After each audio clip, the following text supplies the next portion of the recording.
بسم الله الرحمن الرحيم، والسلام عليكم ورحمة الله وبركاته. أهلا بكم في يوميات أفكار وأكلات لولو. يا رب تكونوا بخير إن شاء الله. النهاردة أنا مش هعمل معاكم أي حاجة في الحقيقة، يعني أنا جاية أتكلم معاكم بس شوية كده علشان إيه. الواحد زهقان جدا من اللي بيحصل والله العظيم، وبقالي كام يوم عايزة أتكلم. الموضوع ده من الأسبوع اللي فات يعني، بس أنا كنت زي ما قلت لكم في الفيديو اللي فات كده عندي شوية ظروف صحية كده مخلياني بصراحة مكسلة ومش قادرة اعمل حاجة وكده، فمعرفتش اتكلم في الموضوع. النهاردة بقى ايه، قلت احنا لسه الصبح وعندي حبة نشاط كده قبل التعب ما يهجم عليا. يا بت قومي بقى ايه، قولي الكلمتين اللي نفسك فيهم لحبايبك. انتوا متعودين معايا من القناة القديمة، كل ما حاجة ترند كبيرة تحصل ومش جاية على مزاجي او على نفسي بطلع اتكلم معاكم وافضفض، يا اما يا اخت طق واموت، يعني يرضيكوا طق واموت. يلا بعد الشر عليك يا ام مصطفى. اكتبوا لي بقى وقولوا بعد الشر عليك يا ام مصطفى. يعني وبعد الشر عليكم انتوا كمان، تلاقوا انتوا كمان والله العظيم هتطقوا زي بالظبط. اصل اوضاع بصراحه تشيل، يعني اوضاعنا في اليوتيوب والسوشيال ميديا كلها في العموم وكل مواقع التواصل حاجه تشيل بصراحه، واخبار سيئه جدا، وحاجه ما تفتحش النفس بالمره بصراحه. كل الواحد ما يفتح يتغم ويتنكد. يلا بس بقول لكم ايه، قبل ما تدخلوا بقى ايه بالله عليكم شجعوني. مش معنى ان انا ما بشتغلش وطالعه اتكلم معاك وتعبانه بقى ما تعملوليش لايك، اعملوا لي لايك شجعوني بالله عليكم بس، ونتكلم ونرغي بقى مع بعضينا شويه. اهو يا اختي نفك عن بعضينا شويه، الواحد ينسى التعب شويه. ومعلش سامحوني انا الايام دي ما بشتغلش وما بنزلش فيديوهات كل يوم زي الاول. الله المستعان، ادعوا لي ربنا يعفي عني يا رب ويديني شويه نشاط كده وحماس ونرجع اشتغل معاكم تاني.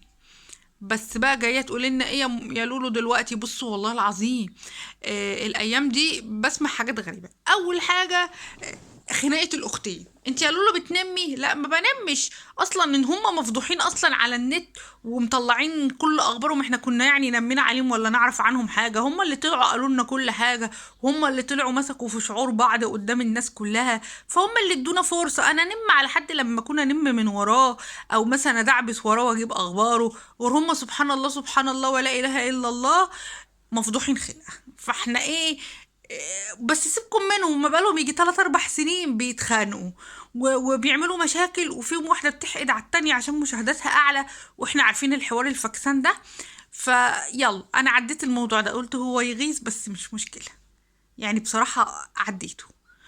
في كبيره بقى اللي ما عدتهاش بصراحه، الست المشكوكة في قلبها اللي ذبحت ابنها قال وكالة راسه. يا نهار اسود! بس دي طبعا مش من ستات اليوتيوب، ده كان ايه على السوشيال ميديا، على الفيس، خبر كان قالب الدنيا، كان ترند بقى. فقلت يا بت ايه ده، احنا بقينا في اخر الزمن ولا ايه؟ يا نهار اسود، دي كبيرة قوي الحكاية دي. يعني دي القطة بتخاف على عيالها وبتنط بيهم من بيت لبيت وبتحامي عنهم، ودي هي يا شيخة تنشك في معاميعك. متغاظة منها مش عايزة اقول لكم. بقول احنا في اخر الزمن ولا ايه؟ مش عارفة. عدينا دي. يلا خبطات كتير بس يلا مش مشكلة. جت بقى حاجة فرفوشة الصراحة وعجبتني.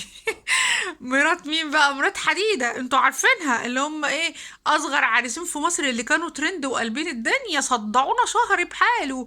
اصغر عريس، والعريس مغصوب على عروسة، والعروسة من ذوي الاحتياجات الخاصة، والعريس هو كمان نفس النظام. بس بصراحة انا كنت حباهم، يعني تركيبتهم كده بتحس ان دمهم عسل. لا بالذات لما طلعوا مع رحام سعيد وبتقول له بتعرف تطبخ لك ايه، قال لها محامير محمرة. محامير، يعني بطاطس محمرة. بصراحة دمهم زي العسل. خدي بقى الكبيرة يا أختي، لقيت البت اللي اسمها دنيا مرات حديدة دي جميلة كأنها ملكة جمال، لابسة بقى ومتشيكة وعاملة بقى ايه في نفسها، وبتعرض فساتين أفراح. بصراحة أنا بقيت مبهورة. يا أختي روحتي لبنان وعملتي عمليات تجميل، ولا يا حبيبتي حاطة فلتر، ولا عاملة ايه بالظبط؟ أنا محتارة في الحكاية دي. فايه اتسليت معاهم شويه وسبتهم ومشيت، قلت يلا اي حاجه ايه تخف عن الواحد الضغط النفسي اللي هو كان فيه. يا دوبك ما ارتحناش. طبعا انتوا عارفين حوارات ستات اليوتيوب كلهم، بس انا مش عايزه ايه يعني ادخل بقى ايه في التفاصيل، كلكم متابعين وعارفين يعني. جت الكبيرة بقى، يعني بيقولوا ايه، القشة اللي قطمت زهر البعير. بصراحة يعني كانت خبط على الدماغ ملهاش حل. الولية ام زياد وهبة، انا اصلا كنت متابعاها على الفيس على بسيط، ساعات فيديوهاتها بتيجي في الاقتراحات عندي على الفيس، غير ما كنتش اعرف قناتها اللي على اليوتيوب على فكرة. يعني ست هي بتقدم محتوى طبخ ومحتوى تحديات وحاجات زي قنوات كتير قوي، بس طبعا في محتوى فيهم بيبقى تافه جدا وحاجة يعني استغفر الله العظيم عشان المشاهدات والدولارات، انتوا فاهمين يعني. كنت بشوفها فجأة كده عملت بوم وفيديو ملوش حل. الولية طلعت تتكلم على عيالها وتفضحهم، ربنا يهدك يا بعيدة، هو في حد يطلع يفضح عياله؟ وايه يا ريتهم بيفضحهم بالصدق، انت بتفضحهم بالكذب علشان ايه؟ حوارات بقى الفلوس والمشاكل والكلام ده. سمعت الفيديو ومش عايزه اقول لكم كأن حد دلق عليا جردل ميه ساقعه في عز البرد. عملت ايه؟ ايه؟ انتوا فاهمين؟ فجأة كده لقيت الفيديو القنوات، ولقيت بتوع الفيس، ولقيت كل حاجة بيتكلموا عنها. قلت لها ربنا ياخدك يا بعيدة، انا كان عندي قولون وتعبانة بقالي اسبوع، بس والله لا اطلع اتكلم عليكي من كتر ما انا متغاظه منك. قعدت يا اخت ادعبس في الموضوع، ادعبس في الموضوع، لقيتها الوليه كانت متجوزه ومخلفه 5 عيال، وفيهم واحد اسمه هبه وزياد، دول الكبار، عيالها الكبار يعني. واحد كان ماسك لها القناه، ولا كان ماسك لها القناه.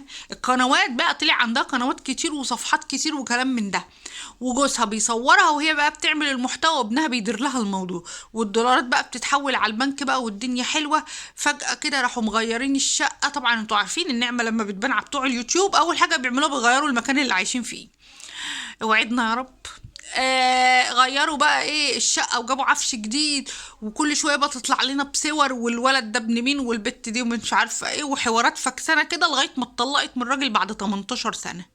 تسكت؟ لا ما تسكتش، راحت اتجوزت راجل بيقولوا ايه بتاع المونتال اللي عامل لها المطبخ.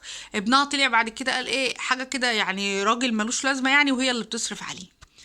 الراجل جوزها يا اختي بعد 18 سنة طلقها، ما هي بقى اللي في ايدها الفلوس، وهي نجمة القناة، وهي بقى ايه فلوسها بتاعتها. الستات اصل بتوع اليوتيوب دول قالوا ربنا ما يديهم اول حد يقلبوا جوازهم، لو لاحظتوا هتلاقوا كده يعني، بدل هي مش اصيلة فاول واحد بتقلبه جوزها. فقلبت الراجل واتجوزت بتاعي الانامونتال. فابنها تقريبا اتضايق من الموقف ده، فسحب منها بقى ايه سلطتها على القنوات عشان الولا هو اللي بيديرها لها، وحنفية الفلوس انقفلت. فالولية تسكت؟ لا ما تسكتش. طلعت يا اختي بجبروت، قالت ان ابنها وبنتها بيعملوا مع بعض حاجات قليلة الادب، استغفر الله العظيم يا رب، وهي شافتهم من 5 6 شهور وكانت ساكتة. سبحان الله، يعني شافت الموقف ده المفروض كانت تنجلط في ساعتها او تتشل، لا ما اتشلتش ولا انجلطت، هي بس ايه سكتت 5 6 شهور وقالت ربنا يهديهم. وابوهم راجل زي دول ما تصرفش في حاجه. وبعد ما قالت ربنا يهديهم، لما الولد عمل فيها العمله السوداء دي طلعت تنتقم منه بقى وتقول ايه ده ابني الحكايه وبنتي الروايه. شنعت على بنتها العروسه وعلى ابنها الراجل. سبحان الله ولا اله الا الله، كل ده عشان الدولارات والفلوس منك لله. طبعا الفلوس يا جماعه والاخضر ليه يعني زهوه كده وليه سلطان على الناس لغايه كده تمام. فقالوا بقى الست بقى ايه كل المواقع سلختها وكل المحطات جلطتها ومش عايزين نقوله يعني، قالوا ايه هيقيموا عليها الحد. قلت امين. فبيقولوا قبضوا عليها، انا ما اعرفش حصل ايه في القضيه ولا اعترفت ازاي مش عارفه، بس خدوا الكبيره بقى. انا قلت يا عيني الراجل جوزها ده مظلوم، شنعت على عياله وطلقته وجوزت واحد بتاع انا منتل، الراجل غلبان بقى. الراجل بقى ايه رخر طلع سبحان الله، دلدول بحق ربنا. الراجل بدل ما يدافع عن شرف عياله ويقف للست قال لك لا ما اتكلمش عليها بعد 18 سنه، ده احنا كنا عيش وملح مع بعض. قلت بقى يا بنت ما تتعاطفيش معاه قوي لان شكله برضه ايه هيديكوا مقلب كبير. طلع فعلا ادانا مقلب كبير. الراجل إيه انتهز الفرصه والتشنيعه اللي هي شنعتها عليه هو وعياله، وعمل قناة جديدة وسماها باسم عياله أبو زياد وهبة، ما هم دول اللي بيجيبوا فلوس دلوقتي. وعمل صفحة على الفيسبوك وطلع قال لكل حبايبه ادعموني وكسبوني واعملوني عشان أنا ضحية، والست شنعت عليا أنا وعيالي وطلقتني بعد 18 سنة. فطبعا الصفحة هبة وزياد دول في السيرش بقوا ايه يعني.